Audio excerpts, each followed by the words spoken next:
شهر رمضان الذي أنزل فيه القرآن هدى للناس وبينات من الهدى والفرقان. السلام علیکم ورحمۃ اللہ وبرکاتہ. الحمدللہ رب العالمین والصلاة والسلام نبینا محمد وعلی آلہ وصحبہ اجمعین اما بعد. وقال اللہ تعالی فی القرآن المجید والفرقان الحمید. فاعوذ باللہ من الشیطان الرجیم. بسم اللہ الرحمن الرحیم. وما ارسلناک الا رحمۃ للعالمین. محترم سامعین اکرام، کل میں نے آپ کے سامنے کہا تھا کہ آج سے انشاءاللہ ہم نبی کی سیرت شروع کریں گے. سب سے پہلے ہم حضرت ابراہیم السلام سے شروع کریں گے. حضرت ابراہیم السلام کو ابو الانبیاء کہا جاتا ہے. جتنے بھی انبیاء کرام آئے تقریباً انہی کے نسل سے آئے ہیں. اللہ تعالیٰ نے حضرت ابراہیم السلام کو بہت بڑا مقام عطا کیا تھا. آپ غور کریں، قرآن کے اندر کئی ان کے دعائیں ہمیں ملتی ہے. انہوں نے اللہ سے بچوں کے لیے دعا کی. اللہ تعالیٰ نے اکثر انبیاء کرام کو بچوں سے محروم کیا اور آخری عمر میں بچے عطا کیا.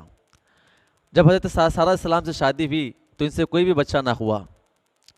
اللہ تعالیٰ نے ان کو آزمایا. تقریباً روایتوں کے اندر آتا ہے 80 سال گزرنے کے باوجود بھی اللہ تعالیٰ نے ان کو بیٹا عطا نہیں کیا.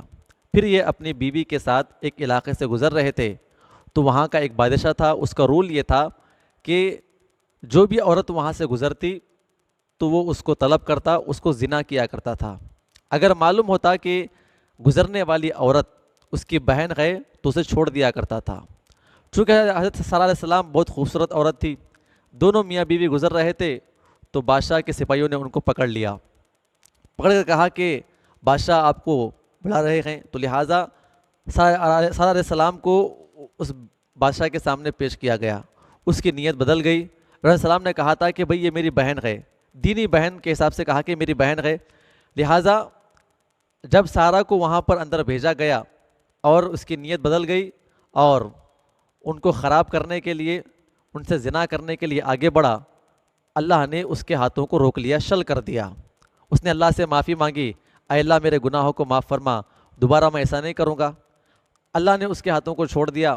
پھر دوبارہ اس کی نیت بدلی. تقریباً 3 مرتبہ یہ واقعہ پیش ہوا تو اسے اس بات کا احساس ہو گیا کہ یہ بہت بڑی اللہ کی ولیہ ہے. اس نے الوداع کرتے ہوئے اپنی ایک خوبصورت بیٹی کو اس بات کی تاکید کی کہ آپ اس اللہ کی ولیہ کی خدمت کرنا. اور ان کی بیٹی کا نام کیا تھا؟ ہاجرہ علیہ السلام تھا. بیٹی کو تاکید کیا کہ اپنی پوری زندگی بھر اس کی خدمت کرنا. سارہ علیہ السلام گئی تھی ایک اور آتی ہے ایک اور کو لے کر. جب آئی تو پورا واقعہ پیش کیا اور یہ بھی کہا کہ اے ابراہیم علیہ السلام آپ ان سے نکاح کر لے، میں ان کو آزاد کرتی ہوں. آزاد کرنے کے بعد نکاح کیا گیا. اللہ تعالیٰ نے ہاجرہ سے ان کو بیٹا عطا کیا. نام کیا رکھا گیا؟ حضرت اسماعیل السلام. یہ پہلا بیٹا تھا ابراہیم السلام کا. تو پھر سوکنوں کے اندر جمی نہیں. یہ دوسری ان کی شادی کی گئی. اللہ نے ان کو بیٹا عطا کیا، میرے کو بیٹا عطا نہیں کیا. تو سوکنوں کے اندر انبن ہونے لگی. روایتوں کے اندر آتا ہے اللہ نے ان کو حکم دیا کہ آپ ہاجرہ اور اپنے بیٹے اسماعیل کو یہاں سے دور دراز علاقے میں چھوڑ کر آئے، بیابان جنگل میں چھوڑ کر آئے. آپ غور کریں، جہاں پر ان کو چھوڑ دیا گیا، کھانا پانی کھجورے اس زمانے کی جو بھی چیزیں تھیں کھانے پینے کے اشیاء ان کو دے دیے اور دینے کے بعد چھوڑ کے نکلنے لگے. ہاجرہ نے کہا کہ اے ابراہیم السلام کہاں پہ جا رہے ہیں؟ کہا یہ اللہ کا حکم ہے. کہا کہ ہاں یہ اللہ کا حکم ہے. اللہ نے مجھے حکم دیا ہے کہ میں یہاں پر آپ کو چھوڑ دوں، اس کے بعد اپنے علاقے کی طرف منتقل ہو جاؤں.